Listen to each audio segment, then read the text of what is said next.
Alors, bonsoir tout le monde. Bonsoir, Maurice. Alors, on va faire le cours ce soir sur le premier chapitre des Pirkei Avot. Alors, premièrement, on sait qu'il y a plusieurs choses à apprendre dans la Torah, dont une qui s'appelle les maximes des pères. Les maximes des pères, c'est une partie de la Torah qui est différente des autres. Pourquoi? Parce que elle ne nous apprend pas des lois. Elle nous apprend surtout des façons, des conseils, comment devenir meilleur. Alors, comment faire pour devenir meilleur? C'est ce que les Pirkei Avot vont nous donner comme conseil. Donc, ce n'est pas des lois, ce n'est pas obligatoire, c'est des choses que la Torah nous donne comment faire. Alors, comment c'est venu cette Mishnah, cette Masechet? C'est sur le comportement plus. C'est plus sur le comportement. Comment se comporter, qu'est-ce qu'il faut faire en règle générale dans la vie pour pouvoir évoluer, pour pouvoir avancer. Quand il y a des soucis, comment faire pour y parvenir à gagner, pour aller dessus. Donc ça, c'est vraiment fait pour ça. Maintenant, qu'est-ce qui se passe? C'est que entre Pessah et Shavuot, à partir du moment où on est sorti d'Égypte, jusqu'au moment du don de la Torah, il faut se préparer à recevoir la Torah. Comment faire? Eh bien, les Pirkei Avot vont nous donner tous les conseils pour pouvoir évoluer, se raffiner, être meilleur pour mériter de recevoir la Torah. C'est pour cela qu'ils sont restés 49 jours dans le désert. Pendant ces 49 jours, ils ont travaillé leur comportement, leur midot, pour être prêts à recevoir la Torah. Parce qu'en sortant d'Égypte, ils étaient à un niveau très bas, les Juifs. Donc ils ont attendu 49 jours, qui est 7 fois les 7 sortes de comportements, pour pouvoir se raffiner et mériter de recevoir la Torah. Et c'est ce qu'on va faire depuis le moment de la sortie d'Égypte de Pessah. On a 7 Shabbats, puisqu'il y a 49 jours, donc 7 Shabbats, et pendant le Shabbat, et pendant cette semaine-là du Shabbat, on va apprendre et réviser les Mishnayot de Pirkei Avot pour essayer de se raffiner et être meilleur dans le moment comment on appelle ça, pour recevoir la Torah. Alors, ce qui est intéressant, c'est que dans notre génération, nous sommes tous à peu près au même niveau. Ceux qui font vraiment, ceux qui font moins, etc. Mais en fin de compte, quand on regarde le niveau global, on est tous à peu près au même niveau. Nous, notre travail à nous, dans notre génération, c'est de faire un maximum de choses. Il faut savoir qu'il y a deux façons comment avancer, comment évoluer, comment faire la Torah, comment faire les commandements, des bonnes actions, etc. On a tous des plus et on a tous des moins. Comment faire pour pouvoir évoluer? On a deux chemins. Le premier, c'est le sourd-mera, ça veut dire essayer d'arrêter de faire des bêtises, repousser le mal. Et le deuxième, c'est asetov, faire le bien. Alors, par quoi on commence? Est-ce qu'on essaye d'abord d'arrêter de faire des bêtises, puis on fait des bonnes actions, ou d'abord on fait des bonnes actions, puis après on arrête les bêtises? Alors, dans les générations précédentes, c'était d'abord sourmera, d'abord essayer d'arrêter de faire des bêtises, essayer d'enlever le mal qui est en nous, et après faire les bonnes actions. Dans notre génération, on n'a plus le temps. On n'a plus le temps de faire ça parce que Mashiach arrive. Et très très vite, très rapidement il va arriver. Donc à ce moment-là, on n'aura plus le temps de se battre contre le mal qui est en nous. Quand on dit très vite, il y a une notion de temps. C'est plus que vite, puisque le 6e millénaire, c'est l'an 6000. C'est à ce moment-là le maximum où Mashiach peut arriver. On est en 5776, ce qui veut dire qu'on a déjà passé, on est déjà dans le 4e quart pour recevoir la Torah. Donc on est le vendredi soir, entre guillemets, et on peut recevoir le Shabbat plus tôt. Des fois on fait rentrer Shabbat beaucoup plus tôt, c'est même une mitzvah, c'est un commandement de la Torah, si on peut, de rajouter du Shabbat. On l'avait appris dans un cours quand on avait sur Shabbat. Donc on peut recevoir déjà Mashiach maintenant. C'est le moment. À nous de vouloir, bien sûr. Est-ce qu'on veut recevoir le Shabbat plus tôt? Ça, c'est une autre question. Mais on peut recevoir déjà vraiment maintenant, donc ça peut être à chaque instant. Et à ce moment-là, quand il y aura Mashiach, il n'y aura plus de la possibilité de vraiment évoluer parce qu'il n'y aura que du bien. Et comme il n'y aura pas la possibilité de faire du mal, il y a moins de mérite. Là, comme on a la possibilité et qu'on ne le fait pas, on gagne du mérite. Donc, automatiquement, il faut en profiter maintenant. Donc, comme on n'a pas le temps, il faut faire un maximum de bien. Et automatiquement, en faisant du bien, ça va raffiner notre âme, raffiner ce diamant qu'on a en nous, et repousser automatiquement le mal. Donc, ça vaut le coup. C'est pour cela que dans notre génération, il faut faire un maximum de bonnes actions. Alors, pourquoi est-ce qu'on appelle ça les Pirkei Avot, le maxime de nos pères? Pourquoi nos pères? Premièrement, parce que ce sont des conseils qui ont été hérités de père en fils. Et depuis des générations, et c'est pour cela qu'on est aujourd'hui en train d'apprendre ce qu'on a reçu depuis très très très longtemps. La deuxième chose, c'est que tous les autres conseils qu'on peut retrouver dans des livres, que ce soit juif ou pas juif, tout a déjà été noté dans ce livre. Tous les conseils, tous les proverbes, tous les petits trucs qui vont nous aider à avancer, tout est déjà dedans. En 6 chapitres, on a la base de tout, la base bien sûr, de tous les conseils qu'il peut y avoir. Donc c'est les avot, c'est les pères de tous les conseils qu'on peut recevoir. Et aussi, ça appelé le maxime des pères parce que tout parent a l'obligation d'aider ses enfants à avancer. Comment faire? Tous les conseils sont aussi écrits dedans. Donc c'est vraiment un livre extraordinaire que la Torah nous a légué et que grâce à ce livre, on peut avancer. C'est pour cela qu'on l'apprend entre Pesach et Shavuot, parce qu'on doit se préparer au don de la Torah. Alors, il y a aussi la coutume de pas seulement s'arrêter à Shavuot, après on a reçu la Torah, c'est bon, on arrête d'évoluer. Il faut savoir qu'à Shavuot, on n'a reçu que les 2 premiers commandements de la voix d'Hachem, et à ce moment-là, Moshe est monté sur le mont Sinaï pour recevoir les 10 commandements de façon écrite, même si Hachem nous les avait donnés les 10 le jour de Shavuot, mais de façon très rapide, après il les a recommencés de façon orale, seulement les 2 premiers. C'est 40 jours plus tard, donc le 17 Tammuz, qu'on a reçu les premières tables de la loi, qui ont été cassées à cause du veau d'or. Et après, ça a été cassé, donc il est reparti 40 jours. Et après, il est reparti encore une fois 40 jours pour recevoir les 2e tables de la loi et avoir le pardon complet. Et à ce moment-là, c'était quel jour? Le jour de Kippour. C'est pour cela qu'on continue à lire les Pirkei Avot jusqu'à Rosh Hashanah, pour se préparer véritablement. Ah, il y a encore quelqu'un qui arrive. Ah oui, bien sûr. Installez-vous. Il y a encore quelques places. Comment ça va? Ça va et toi? Écoute, depuis un an, on est fort occupés. Avant Pessah, pendant Pessah, après Pessah. C'est toute une histoire, hein, ce Pessah. Ah, Pessah, J'ai c'était... bien senti. Hein, mais... Vous savez ce que c'est Pessah maintenant cette année? mais c'était bien. Enkot, Yeshiva. כנסו, שבו, בבקשה, installez-vous. ואיפה הפרקי אבות? פה? בתוך הדור? וגם בתוך. מה, ראית? הבחורים, Ça va bien? הבחורים toi? חזרו, לא? Bien? לא. Non, je ne suis pas partie. Non, ma fille est partie, donc les petits-enfants sont 2 jours par-ci, 2 jours par-là. Demain, c'est moi qui vais les chercher. Voilà. Moi, j'ai la famille pendant 8 jours à la maison. בואי יהודה, בוא. מה? שב. Il fait froid ici. Fais un peu frais, je vais allumer maintenant le chauffage. Ouais. Alors,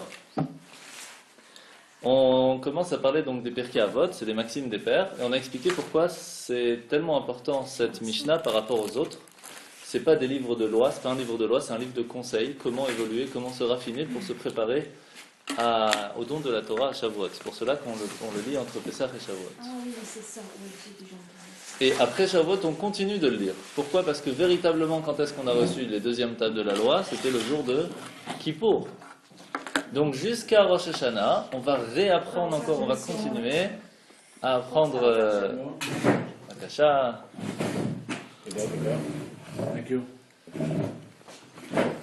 Donc on va véritablement... La Gadot. La Gadot. À côté de la porte de... Ça va demain c'est tôt. On va faire ça Regardez pour l'année prochaine. On va faire ça prochaine. C'était pas fait. C'était bien? Oh, Sans rapport. Pardon, mais c'est bien, moi maintenant c'est fait comme il faut. Vous avez fait plein de brachot. C'est ça. On enregistre. Ah oui, Ah, bonjour à tous ceux qui l'ont écouté.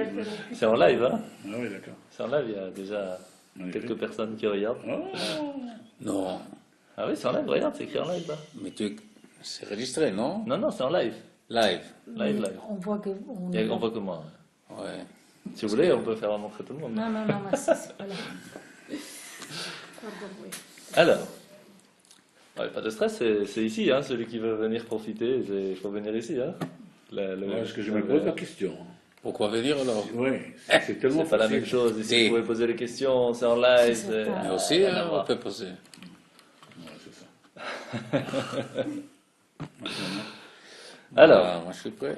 Bon, remontons pas.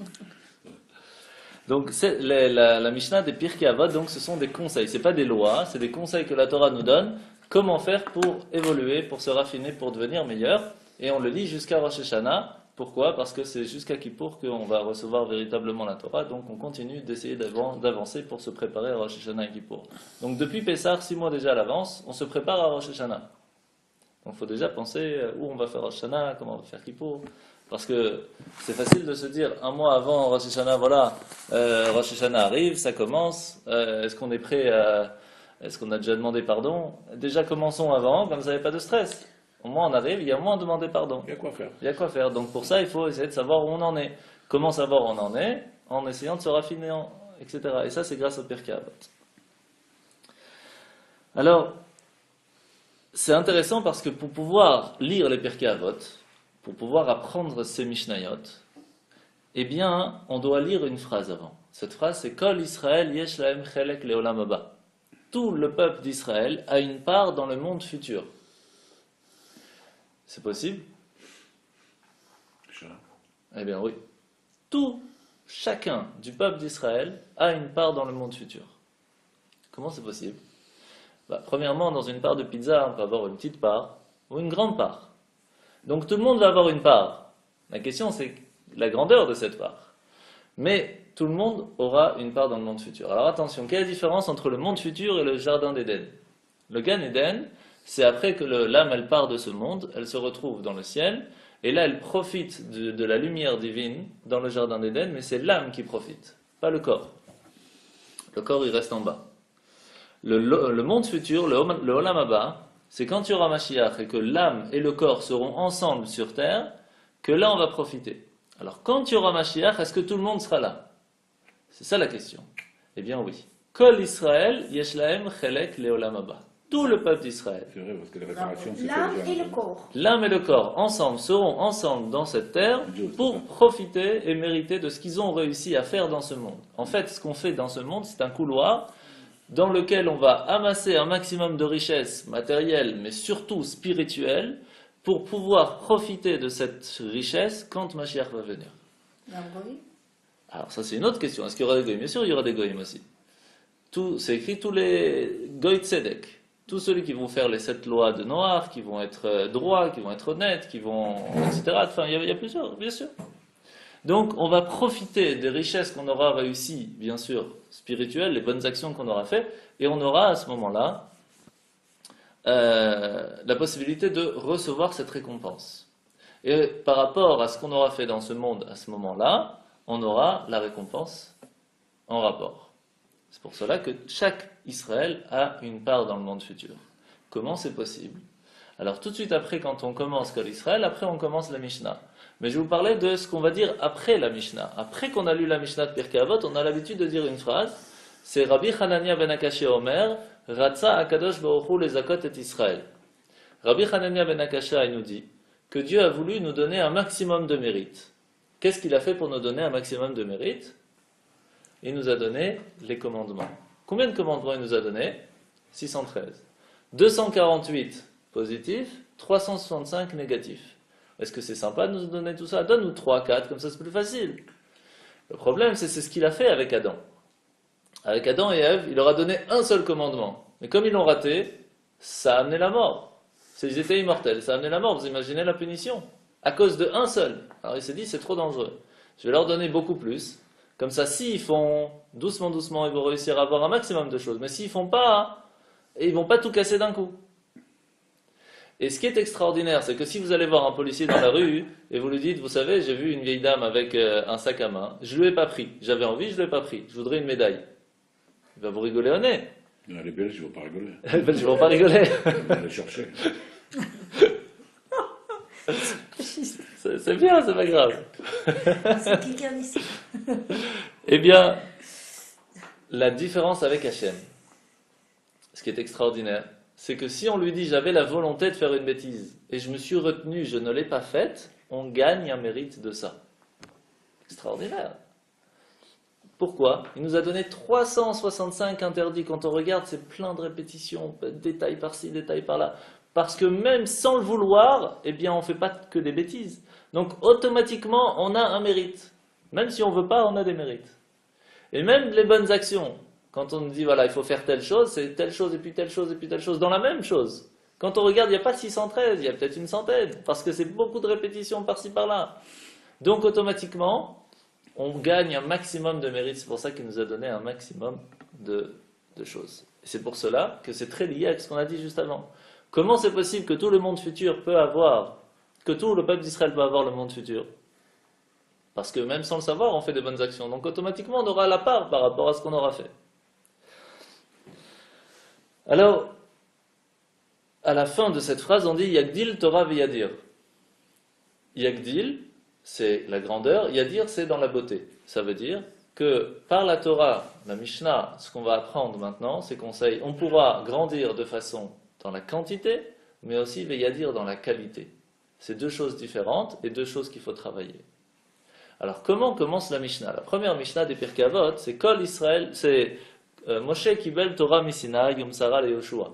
Moshe reçoit la Torah du mont Sinaï, la transmet à Yoshua, Yoshua la transmet aux anciens, les anciens les transmettent aux prophètes, les prophètes les transmettent à la grande assemblée, et c'est eux qui vont transmettre après à tout le monde. Ceux qui ont fait le Sidour qu'on a aujourd'hui, la Gada, etc. Tout ce qu'on a aujourd'hui a été transmis de Moshe jusqu'à la grande assemblée par toutes ces étapes, et de la grande assemblée à nous. Pourquoi c'est important de commencer par ça? Parce que des fois on peut se dire, oui, mais tout ça, c'est pas spécialement, ça a été rajouté par des rabbinim, ouais, bon, ils ont pensé, ils ont réfléchi, c'est une façon personnelle de réfléchir. Non. Tout a été depuis Torah Moshe Messinaï, que lui a transmis à Yoshua, Yoshua a transmis aux anciens, etc., jusqu'à que ça arrive jusqu'à chez nous. D'où ça vient? Depuis Moshe. Tout ce qu'on va apprendre maintenant, que ce soit dans les Pirkei Avot, ou dans la Torah, ou dans tous les livres qu'il y a après de Torah qui ont été, entre guillemets, rajoutés, ce n'est pas un rajout. Tout a été donné Torah Messinaï. Alors, pour pouvoir véritablement recevoir la Torah, comment faire? Il faut, pour pouvoir mériter d'être dans ces étapes-là, c'est pas évident. Parce que quand on regarde véritablement, c'est qui le premier qui a reçu de Moshe? C'est pas Yoshua, c'est Aaron. Après Aaron, c'est les enfants d'Aaron avec les enfants de Moshe. Et après, c'est les anciens. Et après les anciens, c'était tout le peuple. Et donc Yoshua, il était où? Avec tout le peuple. Comment c'est lui qui a mérité d'être dans la Mishnah, de dire Moshe a transmis à Yoshua? Ok, c'est lui qui a pris sa place après, mais par quel mérite il a pris sa place? Par quel mérite on peut le marquer ici? Parce qu'il était attaché à Moshe à chaque instant de sa vie. Il ne l'a pas lâché d'une semelle. Il voulait pas seulement apprendre la Torah, pas seulement comprendre la Torah, mais il voulait vivre avec la Torah de Moshe et de Hachem. Vivre. Comment ça se fait qu'on appelle ça la Torah de Moshe et pas la Torah de Dieu? C'est la Torah de Dieu. Non, c'est la Torah de Moshe. Comment il a mérité ça? Parce qu'il a vécu avec la Torah. Il est parti chercher la Torah, il a vécu avec la Torah, il a transmis la Torah. C'est comme ça qu'il a mérité, qu'on appelle la Torah de Moshe. Et avec ça, on voit qu'il l'a reçu de qui? Moshe? Il n'a pas reçu d'Hachem. La Torah Misinaï, du mont Sinaï. Il faut dire Moshe reçoit de Dieu. Non, il reçoit du mont Sinaï. Il n'a pas reçu, c'est pas la montagne qui lui a donné. Pourquoi? Parce que pour recevoir la Torah, il faut que ce soit, il y a encore quelqu'un. Il faut que ce soit Sinaï. Sinaï, c'est quoi? C'est une montagne qui était la petite montagne qui était dans le désert. Pour nous dire que quand est-ce qu'on peut véritablement se dire, voilà, je suis un Talmid Chacham, je reçois la Torah, je veux vraiment, véritablement recevoir la Torah? Quand, pour moi, c'est une montagne. Quand j'ai la Torah avec moi, c'est une grandeur qui est aussi grande que la montagne. Et ça, c'est pas évident. Mais de l'autre côté, même si on connaît toute la Torah... Porte ouverte là-bas? Non, ça je pense pas. Oui, je crois aussi. Comment il va? Oui. Ouais, c'est possible. Bonjour. Tov. Bagadère. Ça va. Ça vaut? בסדר? הפסדת זה הכי חשוב. התחלה. אתה יכול לשבת שם. לא, על ידך. זה מוקלט. זה מוקלט. תהיה שם. איך שאתה רוצה. זה בסדר, זה זה מס בסדר. הכנסה, קונטריביזיון. אתה אבל- תברח. לא מדבר שטויות, לא יודע מי שומע. הוא צריך לברוח. Donc, Donc pour pouvoir recevoir la Torah, il faut que ce soit mi-Sinaï, du mont Sinaï. Ça veut dire que d'un côté, il faut savoir que quand on apprend la Torah, c'est une grandeur énorme, c'est une montagne. Et de l'autre côté, c'est aussi une petite montagne, ça veut dire que ça doit nous apprendre l'humilité. Quand on est aussi humble que Moshe, on sait être modeste et que même qu'on ait appris la Torah, quand on a appris la Torah, eh bien on sait rester modeste, on sait rester humble, à ce moment-là on va recevoir la Torah. Ça Medabrim. Voilà, pour ceux qui veulent, il faut venir sur place. Razak. Et ça l'avantage. Voilà un avantage. Un avantage. Bien. Razak. On va ouvrir comme ça. Tout le monde C'est de peut quel se pays sauver. ça? C'est fabriqué où? No comment. Sinon c'est de la pub en live, ça va pas aller. C'est pas question si c'est caché. Hein. Bah oui. Je vais te dire. Il y a le tampon, il y a le tampon. Magnifique. C'est cher. Comme ça, il n'y a pas de stress. Alors, on va continuer hein, quand même. Où est-ce qu'on en est? Bon, le Sinaï. Oui, donc ça c'est Messinaï. Alors, de cette façon, il y a aussi plusieurs façons comment étudier la Torah. On peut l'étudier la Torah comme Moshe. Ça veut dire vraiment... On va faire la bracha, comme ça il n'y a pas de stress. Ah oui, hein. Ah oui, s'il y a des bonnes choses comme ça, il faut faire la bracha. Baruch ata Adonai Eloheinu melech haolam shakol niyah bidvaro. Amen. Amen. Excellent. Goûter. C'est trop vrai. Donc, il y a plusieurs façons comment étudier la Torah. On peut étudier la Torah comme Moshe, c'est-à-dire avec un cœur vers Dieu extraordinaire. C'est pas tout le monde qui peut arriver à ce niveau-là. Mais on peut l'apprendre aussi comme Yoshua, qui lui, pour pouvoir apprendre et comprendre et vraiment s'attacher, il est resté chaque seconde à côté de son maître. Mais ça non plus, c'est pas toujours évident. Ou alors comme les anciens. Les anciens, c'est quoi? Quand on dit un zaken, c'est quoi zaken? C'est kana chokhma. Il s'est assis, il s'est approfondi, il a réfléchi. C'est comme ça qu'il a acquis la sagesse. Ou alors comme les prophètes. Les prophètes faisaient attention à chaque petit détail de leur vie. C'est comme ça qu'ils ont réussi à arriver à un niveau de prophète. Pour arriver à un niveau de prophète, il en faut. Donc, ils ont fait vraiment à chaque détail. Donc même si on va dire quelqu'un qui n'arrive pas à tout comprendre, mais il fait attention à chaque détail de sa vie pour que ce soit droit et honnête. C'est déjà un niveau aussi très fort. Ou alors comme la grande assemblée, qui eux faisaient attention de pouvoir transmettre un maximum de ce qu'ils connaissaient aux autres. Et ça, c'est très très important, de ne pas garder pour soi ce qu'on connaît, mais de diffuser nos connaissances. De la même façon, pour ceux qui ont appris un petit peu la Kabbalah, on a appris un petit peu les sphères célestes.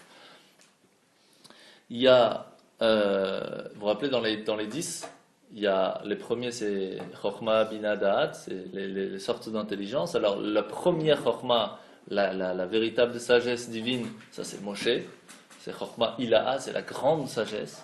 Après, c'est descendu à la petite Chokhmah, entre guillemets, c'est la sagesse de Yehoshua, qu'on appelle Chokhmah Tata'a, c'est lui qui a transmis cette Chokhmah aux autres.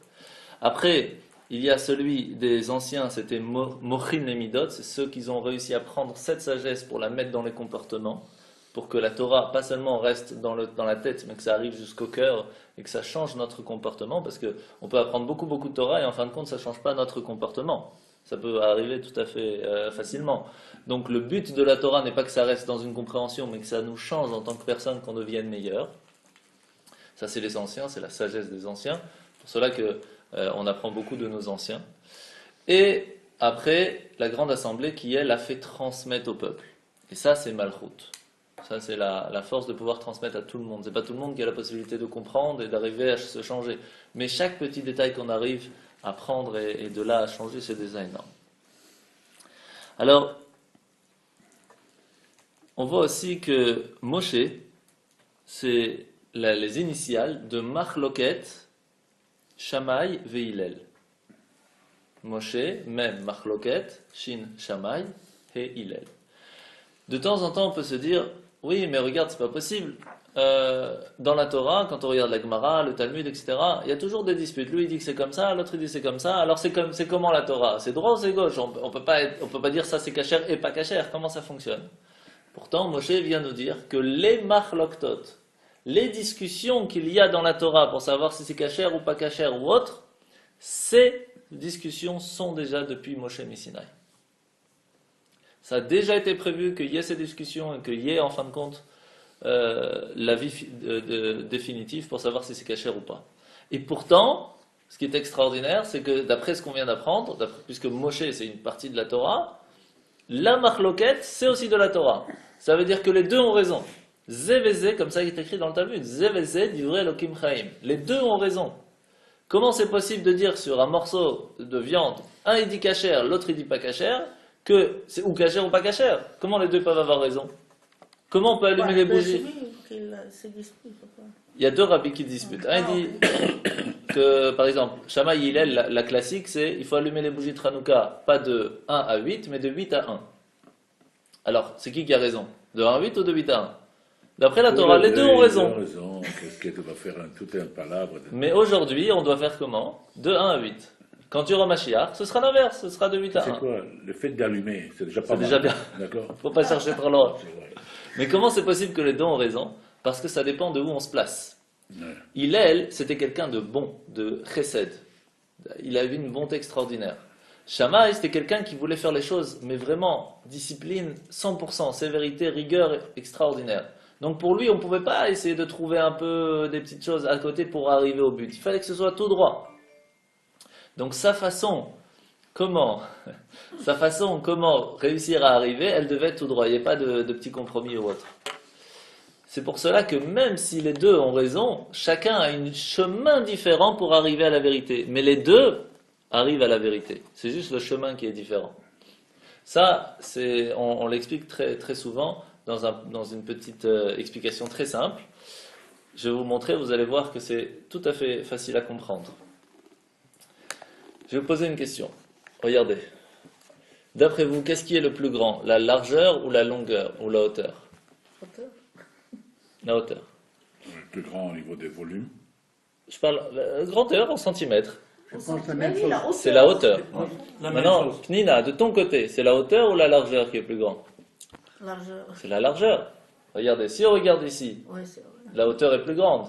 Par contre, si on change de vision, ici c'est la largeur qui est plus grande. Pourtant, c'est le même livre et les deux ont raison. C'est la même chose. Les deux veulent le même chemin. Ils veulent trouver le chemin de la vérité. Sauf que, il y a deux chemins différents. Un qui est plus bon, un qui est plus rigueur. Et lesquels les chemins les plus justes pour nous? Alors, la Torah a fixé en fin de compte qu'aujourd'hui on doit faire comme Hillel. Ça veut dire plus cool pour les générations d'aujourd'hui. Quand il y aura Mashiach, on va faire comme Shammai. Parce que Plus strict. plus strict. Parce qu'à ce moment-là, il n'y aura pas de stress de faire une bêtise. Parce qu'il n'y aura pas de mal quand il y aura Mashiach. Il n'y aura que du bien. Donc, on pourra faire comme Shammai sans problème. Ok? De l'autre côté, T'as pas le choix.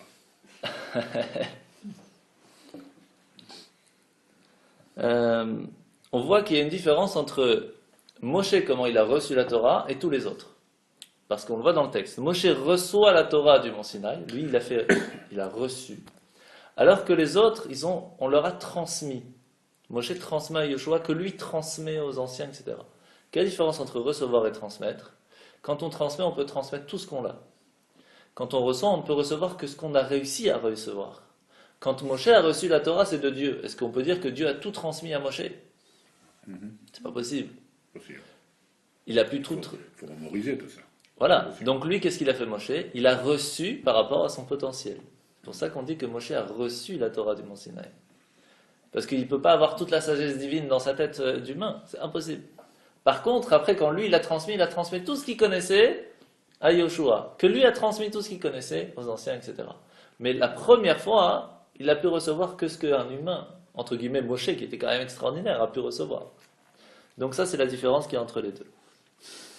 De là, on apprend aussi que quand nous, on transmet la Torah, ça peut être transmettre un message, transmettre à nos enfants un message. Il faut savoir qu'on doit le transmettre pour qu'ils puissent le recevoir. Si on dit des mots qui sont trop durs, qui sont même pas spécialement durs, mais trop compliqués pour un enfant de 5 ans, il ne va rien comprendre. Il faut lui parler avec ses mots. Donc il faut savoir transmettre pour que la personne puisse recevoir. Ça, c'est un peu le message qui est ici aussi. Il être un bon professeur. Un bon professeur, c'est pas connaître beaucoup, c'est savoir transmettre bien. C'est pas toujours évident. Alors, qu'est-ce qu'ils ont dit? La grande assemblée, Hem Amrou, ils ont dit. Alors, vous voyez qu'ici on dit Hem, ils, au pluriel.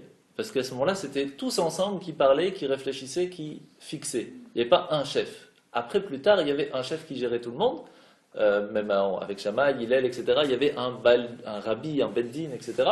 Le nasi, le rabbi. Mais là, quand on parle dans la grande assemblée, c'était Hem Amrou, ils disaient tous ensemble.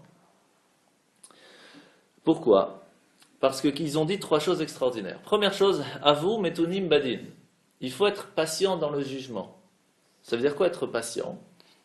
Ça veut dire qu'il faut savoir, premièrement, réfléchir comment transmettre, mais aussi être patient pour qu'ils puissent recevoir. Des fois, on essaye, ça ne veut pas. Alors, il faut être patient, et encore un petit peu, et encore un petit peu, et à force, on pourra réussir. Alors, la traduction littérale, c'est dans le jugement. Pourquoi? Parce que quand on fait un tribunal, et qu'on doit juger quelque chose, quelqu'un, il faut être patient pour trouver la vérité. On ne peut pas dire, oui, j'ai entendu, il a dit, alors c'est bon, c'est comme ça. Non, on ne peut pas juger comme ça. Il faut être patient et bien réfléchir quel est le pour et le contre pour pouvoir dire en fin de compte, c'est comme ci ou comme ça. De là, c'est un message aussi très fort d'amour pour nous dire que personne ne peut juger autrui, parce qu'il faut toujours juger les kafsrout, toujours juger trouver la bonne chose chez les gens. Et pour cela, il faut savoir être patient. Parce que si on regarde toujours la chose qu'il a fait là maintenant, il fait une bêtise, ok, et c'est tout, on s'arrête là. Sois patient, regarde ce qu'il va faire après, regarde ce qu'il a fait avant, réfléchis. Et ça, c'est la première chose qu'il nous dit. Si vous voulez réussir à avancer dans votre vie, soyez patient. Deuxième chose, Emidou Talmidi Marbe. Il faut faire beaucoup d'élèves. Alors, premièrement, pourquoi c'est écrit Emidou? Il faut mettre debout des élèves. Parce que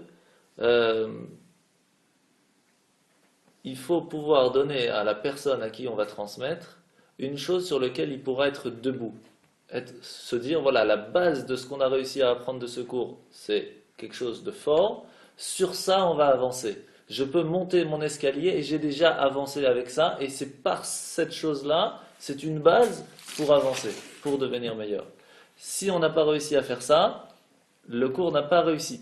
Parce qu'à ce moment-là, on n'a pas réussi à donner une base à l'élève. C'est très important. Mais de l'autre côté, il faut aussi Talmidim Harbe. Il faut pouvoir faire un maximum d'élèves. Donner un maximum la possibilité de connaître des choses. Parce que c'est vrai que d'un côté, c'est toujours mieux d'avoir un petit groupe qui vont être de qualité extraordinaire. Mais si on a la possibilité de faire un maximum, eh bien dans ce maximum, peut-être pas tous ils vont être bons. Et en fin de compte, il y aura quelques-uns qui vont réussir à prendre un message, et même tous les autres, même s'ils ne vont pas être top, il y aura à chaque fois un petit message qui sera passé, qui pourra ce message passer encore autre part. Encore quelqu'un, Baruch Hashem. Comment ça se fait que là? Salut. Comment ça va? Aussi, un plaisir. Maintenant, ça va. Viens, va t'installer. Viens, il t'assiste là. Non, c'est pas ça. Oui, Ça va. Bakacha. Hop. Pardon. Il y a même des bons chocolats. Non, je suis origine. Ah, on va faire. Dommage. Après Pessah. Après Pessah. Alors, donc, le troisième conseil, que la première Mishnah des Maximes des Pères, donc c'est les Pirkei Avot, on apprend que Dieu nous donne des conseils dans la Torah, c'est ces conseils qu'on va étudier pour pouvoir devenir meilleur à recevoir la Torah. Ok? Alors, le troisième conseil qu'on vient d'apprendre, le premier c'était savoir connaître la patience, avant de juger, avant de dire c'est comme ci ou comme ça, réfléchir et être patient. Le deuxième conseil c'est que quand on va essayer de transmettre à nos enfants ou à quelqu'un un cours ou autre chose, ou même dans le business, quand tu veux expliquer quelque chose, il faut que la personne puisse se baser sur quelque chose que tu lui as donné, se dire voilà, j'ai appris quelque chose de ça et de là je peux avancer. Sinon c'est pas assez fort. Et la troisième chose, Asu Seyag la Torah, faire des barrières à la Torah. C'est quoi ces barrières? C'est comme à une prise. Un enfant, si y a une prise et que c'est un bébé, il ne sait pas que c'est dangereux, c'est pas pour son mal qu'on va mettre un cache-prise, c'est pour son bien. Et si on voit que même avec ça, c'est encore trop dangereux pour lui, on va mettre un truc devant pour ne pas qu'il puisse arriver à ça. Jusqu'à qu'il grandisse, qu'il comprenne, à ce moment-là on peut enlever cette barrière. C'est la même chose avec la Torah. La Torah, elle nous a donné 613 commandements. Mais pour pouvoir faire attention à ne pas tomber dans le piège des commandements négatifs, de ne pas faire les bêtises, Hachem nous a donné des sages, des chachamim, qui ont mis des barrières, des caches-prises, pour nous, qu'on n'est que des enfants, pour ne pas tomber dans le piège et à chas v'shalom arriver à un issour, à un interdit de la Torah. Donc les sages, ils ont mis plein de barrières pour ne pas qu'on arrive à tomber dedans. Il y a des barrières qui sont tellement proches de l'interdit de la Torah qu'ils sont au même niveau que la Torah. Il y a des barrières qui sont plus loin. Comme par exemple, une barrière qui est très proche à celle de la Torah, c'est le poulet avec le lait. Quand on regarde dans la Torah, c'est écrit la viande, pas la viande de poulet. Donc, les chachamim, les sages, ont dit la viande de poulet est tellement proche que celle de la viande, que si on va dire, ok, le poulet on peut, ils vont après manger là-dedans, nanana, et ça va arriver à la viande très vite. Donc l'interdit de manger du poulet avec du lait est aussi grave que celui de la Torah parce qu'il est très proche à celui de la Torah. Ah, je croyais que tu allais dire c'est moins grave. Est aussi grave que c'est la Torah. Alors qu'il y a d'autres, alors que c'est les sages qui nous l'ont interdit, pas la Torah. Alors qu'il y a d'autres interdits qui sont moins graves, qu'on le voit par exemple dans les punitions. Que si on transgresse, je sais pas, Shabbat ou autre, on peut, chas v'shalom, être tué, etc. Je regarde dans les plus graves, hein. Alors que si on fait une chose moins grave que la Torah, que les chachamim, les sages nous interdisent, eh bien on peut recevoir 40 coups quand il y avait le Beth Amikdash, etc. Ou alors amener un sacrifice de pardon si on l'a fait sans faire exprès, etc. Donc il y a des niveaux d'interdiction qui vont être, la Torah c'est le pire, et pour ne pas arriver à ce qu'on puisse chas v'shalom arriver à ça, on se met des interdits déjà plus proches, plus loin, pour ne pas tomber dans le piège d'arriver à là. Comme ça, si chas v'shalom on passe la barrière, au moins on n'est pas arrivé là-bas, on n'est arrivé que ici. Et ça c'est la même chose, c'est un message pour nous en règle générale, que si on veut réussir à faire quelque chose, il faut se mettre des barrières. Il y a des choses qu'on sait très bien qu'on va tomber dans le piège, alors on doit se mettre des barrières. Comme pour quelqu'un qui est alcoolique, s'il sait qu'il n'arrive pas à tenir, eh ben ne va pas dans un bar. Mets-toi une barrière et ne va pas là-bas. C'est pas intelligent d'aller et de se dire je vais arrêter. Si quelqu'un il n'arrive pas à tenir. Par contre, à partir du moment où il a tellement réussi à casser son envie qu'il n'a plus envie, à ce moment-là, c'est beaucoup. Il peut entre guillemets pousser un peu la barrière, la remettre là où il faut pour ne pas arriver au problème. Vous avez compris? Ça, c'est les trois premiers. Mais je voulais dire, tiens, il peut boire un verre. Voilà, un verre. C'est facile comme ça. C'est ça. Oui, hein. C'est pas évident. C'est pas évident. Il faut avoir discipline. C'est de la discipline, exactement. Mais ça reste pas évident. Et la même chose, c'est aussi pour transmettre à ses enfants ou transmettre aux autres. On ne peut pas tout transmettre d'un coup. On doit mettre des barrières en se disant ça, même que je connais, ça sert à rien que je monte mes connaissances. Le but maintenant, c'est pour qu'il comprenne ce message. Si je commence à lui dire tout ce qu'il y a autour, en fin de compte, il va rien comprendre. Donc je vais transmettre ceci. Et c'est important aussi avec des enfants des fois, parce que des enfants, ils font des bêtises. Si à chaque fois qu'ils font une bêtise, je vais leur dire « t'as fait une bêtise, t'as été un pampan, etc., etc. », ça va pas aller. Donc il faut savoir se mettre à soi des fois des barrières, en laissant faire quelques bêtises d'enfants, qui vont de toute façon pas faire quand ils vont grandir, sauter sur une table, bon arrête, pas obligé de le punir, de toute façon il va pas le faire quand il aura 20 ans, enfin faut espérer. Alors qu'une bêtise... Après, ce qu'il faut faire, c'est vérifier la différence. Qu'est-ce qui est important? Là, c'est beaucoup plus compliqué. Si on montre qu'il a cassé un vase et là, on en fait tout un plat, qu'est-ce qu'on lui apprend? On lui apprend que pour nous, c'est important la matérialité et que pour nous, c'est très grave. Il a oublié de mettre sa kippa. On lui dit rien, c'est pas grave. Pourquoi? Parce qu'on lui montre à ce moment-là le message que c'est pas important de mettre la kippa ou pas. Et inversement, si on fait l'inverse, on lui montre qu'est-ce qui est le plus important ou pas. Donc l'enfant, même par les fois où on va lui dire c'est bien ou pas bien, c'est des messages subliminaux qui sont extraordinaires et très forts. De qu'est-ce qui est le plus important dans la vie. Donc c'est pas toujours évident de choisir où on met des barrières, où on ne les met pas. Et donc ces trois conseils que la Grande Assemblée nous donne, c'est la base, comment être de bons parents, entre guillemets, mais aussi comment être des gens bien. Vraiment la première base. Alright? Alors, la Mishnah numéro 2. Mishnah numéro 2, ça va nous parler d'un grand rabbi qui s'appelle Antigonos Ish Socho. Ce grand, Shimon HaTzadik, pardon. Antigonos, c'est le troisième. Shimon HaTzadik, il était des restes de la Grande Assemblée. Ça veut dire que la Grande Assemblée a commencé à un moment, et puis à un moment, doucement, cette Grande Assemblée, les gens sont partis de ce monde. Et le dernier, Shimon HaTzadik, eh bien c'est lui qui a transmis à la prochaine génération. Donc il avait un travail beaucoup plus difficile que les autres, parce que les autres ont créé la base, ils ont créé le Sidour, la Gadda, tout ce que les gens vont faire, qu'on fait encore jusqu'à aujourd'hui. Mais lui, il a dû transmettre les bons conseils pour que les gens puissent utiliser cette base. C'est bien de construire un programme, mais si personne ne sait l'utiliser, le programme, c'est pas tout non plus évident. Alors qu'est-ce qu'il a dit? Pour pouvoir utiliser le programme que Hachem nous a donné dans la Torah, en travers de Moshe, des anciens, des prophètes et de la grande assemblée, que ce soit pour la prière, pour l'étude ou autre, eh bien il nous dit sur 3 choses le monde y tient. 3 choses le monde y tient. C'est quoi ces 3 choses? À la Torah, al-Avoda, val-Gemilut Chasadim. Sur l'étude de la Torah, sur le service de Dieu, ça veut dire la prière, parce qu'aujourd'hui on n'a plus le service dans le temple où on faisait les sacrifices. Et le 3e, c'est la bonté qu'on va aider les autres. Si on a ces 3 choses, le monde sur lequel on vit, il peut tenir. Alors là, on parle du monde en règle générale. Pourquoi? Parce que quand Hachem est fait pour,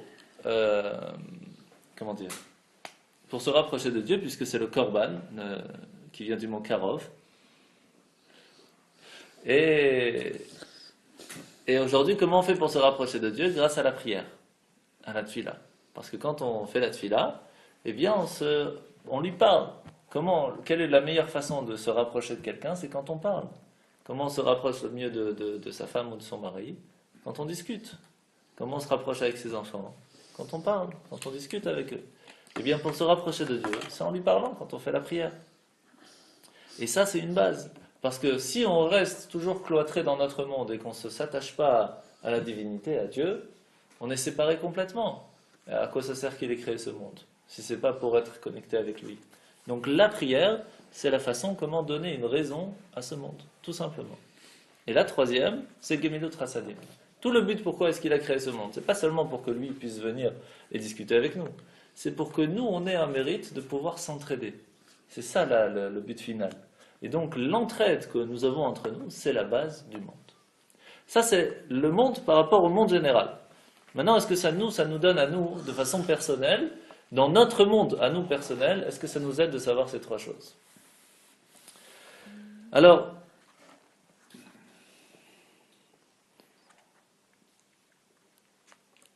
le monde personnel est aussi basé sur 3 choses. Notre personne, de façon physique même, ou morale, est basée sur 3 choses. Sur la pensée, on pense tout le temps, on ne peut pas s'arrêter de penser. La pensée, c'est quelque chose qui est tout le temps. La réflexion, c'est autre chose. Elle peut se travailler. Mais la pensée, c'est tout le temps. Alors que la parole, ça dépend de notre pensée. Si on veut dire notre pensée, alors on parle. L'action, c'est après avoir réfléchi et ou parlé, alors on va mettre en action ce qu'on a choisi de faire. Ces 3 choses, c'est la base de chaque personne. Chaque personne, il a le choix de réfléchir à quelque chose ou à ne pas réfléchir, de parler ou de ne pas parler, et d'agir ou de ne pas agir. Comment savoir si on va le faire bien ou pas?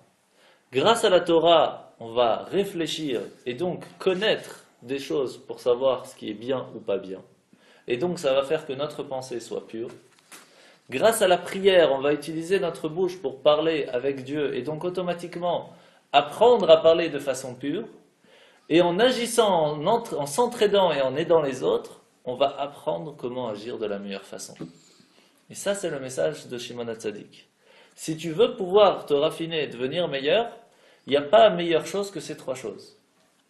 Si tu réfléchis que toute ta journée elle est basée sur comment faire mes actions de toute la journée grâce à ce que la Torah me demande de façon honnête, etc., que toutes mes paroles sont réfléchies, ne sont pas des Dvarim Betelim ou du Lashon Hara ou des bêtises ou essayer de parler sur les autres, etc., mais de façon toujours pure, comme la prière nous le demande, ou que toutes nos actions soient basées sur l'entraide envers l'autre. Et à ce moment-là, c'est comme ça que notre monde à nous, il tient. C'est quoi notre monde? C'est nous en tant que personnes physiques, nous en tant que monde qu'on a créé, qu'on a construit en ayant une famille, et aussi dans le monde matériel, ça veut dire du business, si notre business est basé aussi sur ça, si notre vie d'amitié aussi est basée sur ça, notre monde tient. Il tient sur ces trois choses. Et tient, c'est tenir debout.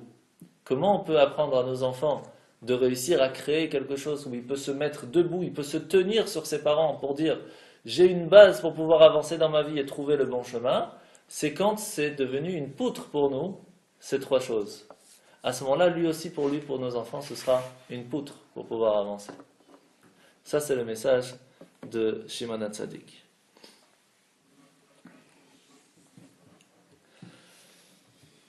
Et puisque le monde, il a été fait pour pouvoir amener Dieu dans ce monde, eh bien, c'est en faisant ces trois choses qu'on arrive à créer une demeure pour Dieu ici dans ce monde. Ça, c'est le but. Pourquoi est-ce qu'elle a été créée? Le troisième c'est un peu différent. Vous allez voir que tout est lié en fin de compte. Le premier, deuxième, troisième, tout le chapitre est tout à fait lié. Alors, troisième, c'est Antigonos Ish Socho Kibel mi Shimon HaTzadik. L'élève de Shimon HaTzadik, ou pas l'élève, en tout cas il a reçu de Shimon HaTzadik, qui lui disait comme ça: Al tiyu ka'avadim ha'meshamshim atarav al menat lekabel pras. Ne sois pas une personne qui est comme un esclave, comme un serviteur, qui veut servir son maître pour recevoir une récompense. Ça veut dire quand tu vas faire une bonne action, que tu vas faire une mitzvah, que tu vas faire Shabbat, tu vas allumer les bougies, tu vas mettre les tefilines, tu vas dire je les mets pour que la journée soit bien. Tu fais quelque chose pour recevoir une récompense. Ne fais pas comme ça. Et là, mais quoi alors?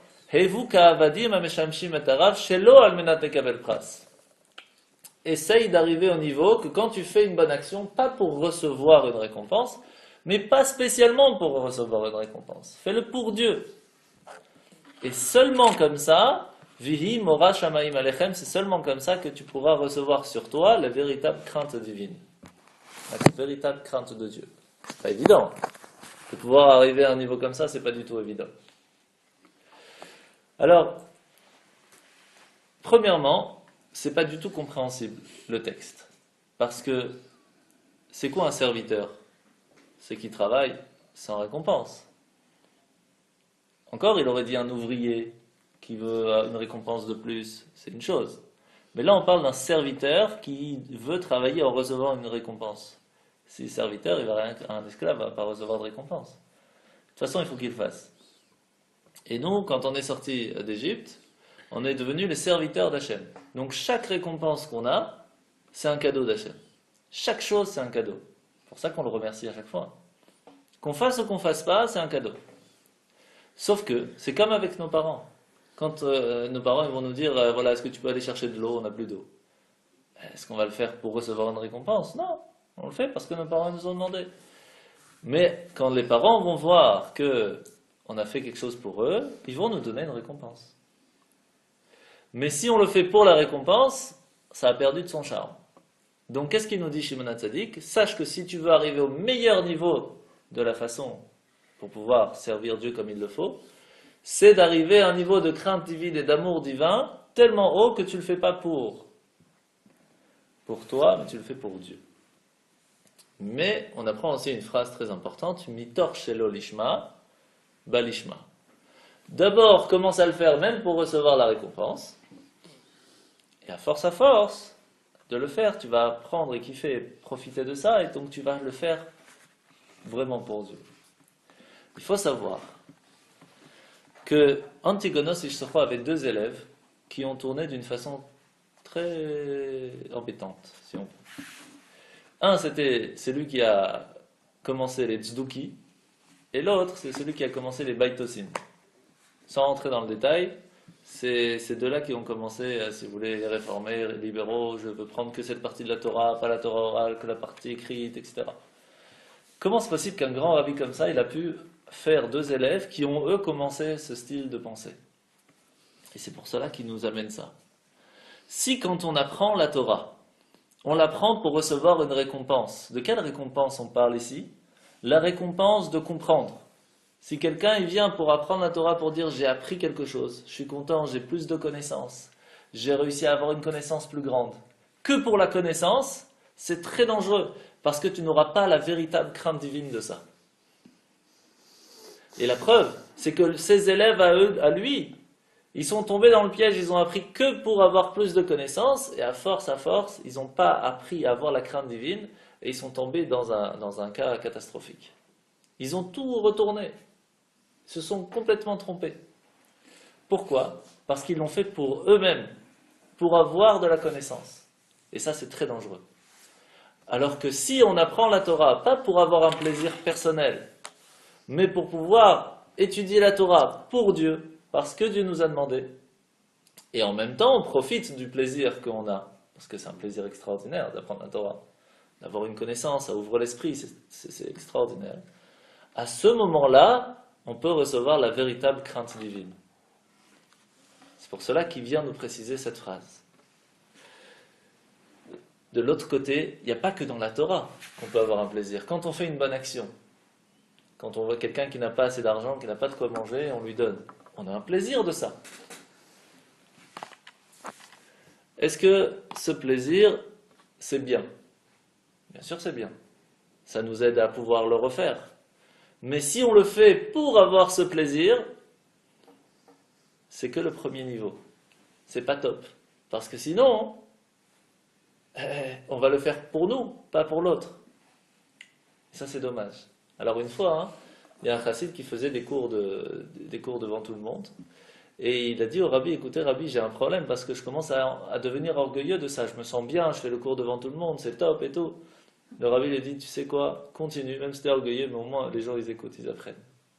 Parce que mitor shelo lishma, d'abord commence, même si tu gagnes quelque chose ou donne le plaisir, à force, si véritablement tu apprends la Torah pour la vérité de la Torah, ça doit rentrer en toi pour te changer, et tu deviendras meilleur, tu ne le feras pas pour ton plaisir à toi, mais tu le feras pour le plaisir de Dieu. Mais c'est pas évident, et la preuve c'est qu'on le voit, on peut apprendre plein de Torah, des gens qui connaissent plein de Torah, mais vraiment par cœur, et pourtant ils ne sont pas du tout différents, ils sont même pires que d'autres. Comment c'est possible? Parce qu'ils ont appris la Torah pour eux, pas pour Dieu. Et automatiquement ça n'a pas touché leur cœur, ça touchait que leur cervelle. Et donc ils ont seulement réfléchi, la réflexion, la connaissance, la compréhension, mais ça n'a pas touché leur corps. Et ça c'est ce qu'il vient nous dire ici. Quand on apprend la Torah, quand on fait des bonnes actions, quand on veut faire des choses bien, on ne doit pas le faire que pour son plaisir, on doit le faire pour Dieu. Et c'est quelque chose de tout à fait... Sinon, c'est comment Avoda Levatala. Pas les Vatala, parce que doucement, on peut y arriver. Mais c'est dommage, c'est pas le but. Alors, il faut savoir aussi que dans la crainte divine qu'on peut avoir, il y a plusieurs niveaux. Comme avec la crainte de ses parents. Quand on est petit, c'est quoi l'amour et la crainte qu'on a envers ses parents? On a la crainte de la punition, sinon on a un pampan, et on en aime ses parents parce qu'on reçoit des bonbons. Ça c'est le premier niveau.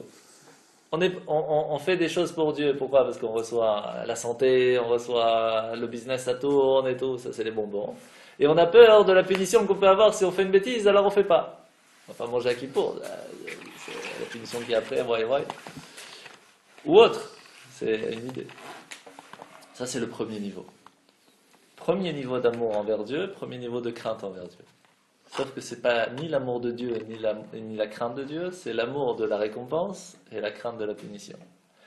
Le plus haut niveau qu'il peut y avoir, c'est l'amour de Dieu. C'est comme quand un enfant qui vient et qui va vous dire à l'école, « Moi, je veux avoir une bonne note pour que mes parents soient fiers de moi. » C'est le niveau de respect envers ses parents, l'amour qu'on a envers ses parents. On ne veut pas qu'ils pleurent, qu'il y en a un. Pour leur faire plaisir, on va faire quelque chose de bien. C'est le deuxième niveau. On veut faire quelque chose de bien pour nous, ça nous fait plaisir à nous, mais pour que Dieu soit content de nous.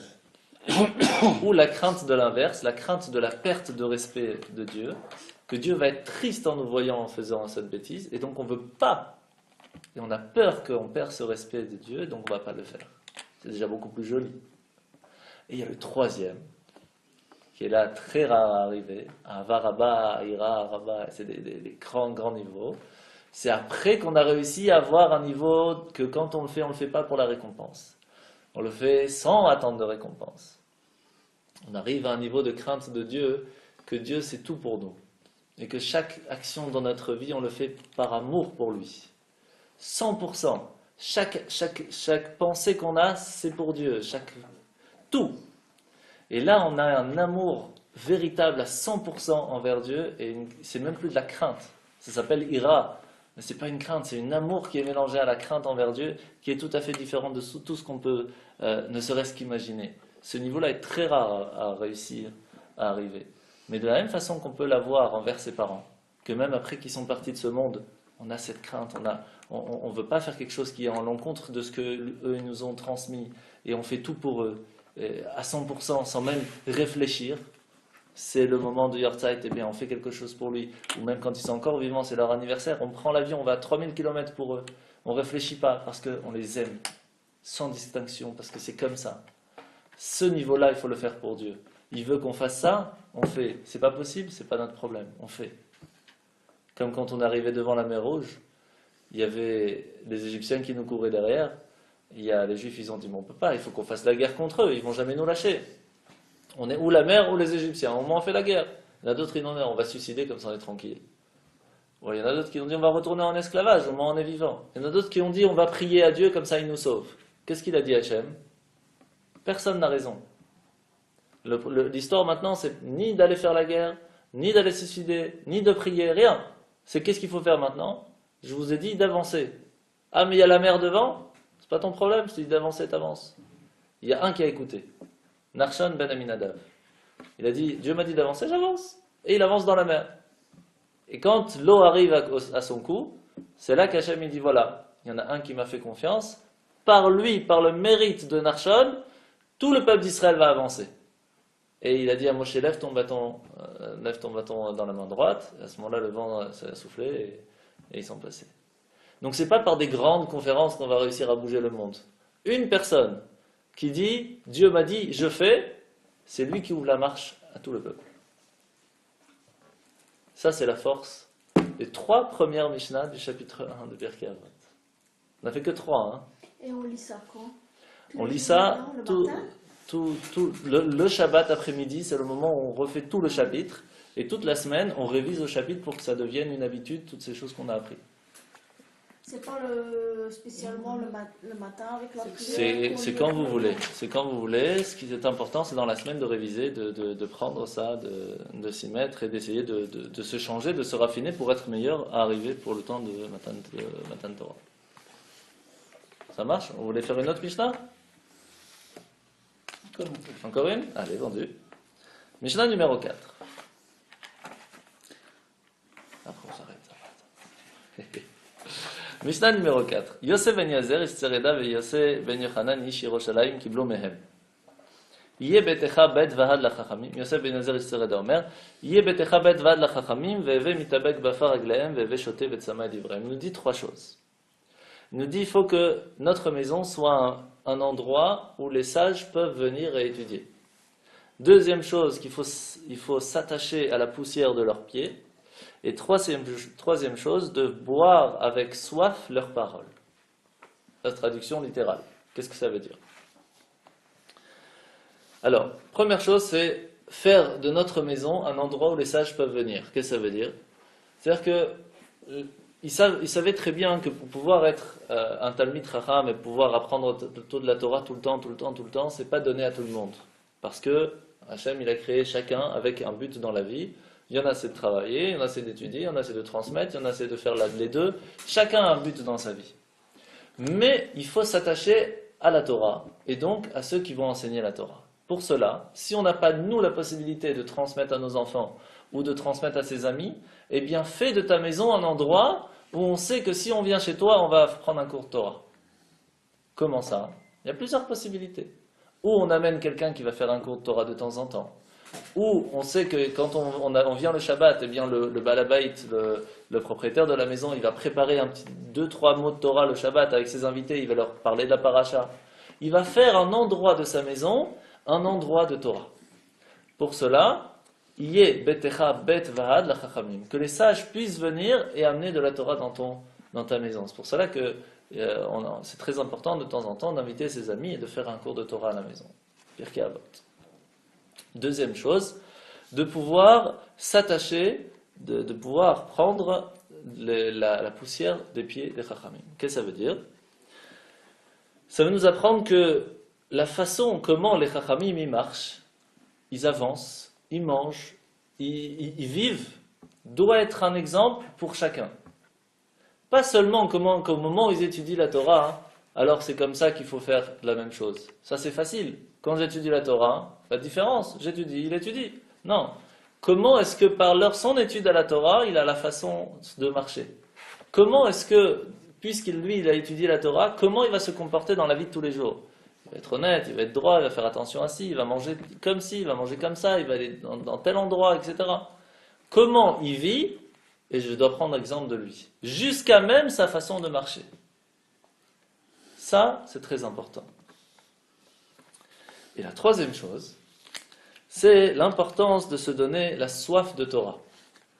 Parce que quand quelqu'un n'a pas soif, il n'a pas spécialement envie de boire. Par contre, si vous lui mettez la meilleure boisson du monde entier devant lui, il n'a pas soif, et pourtant il va la boire.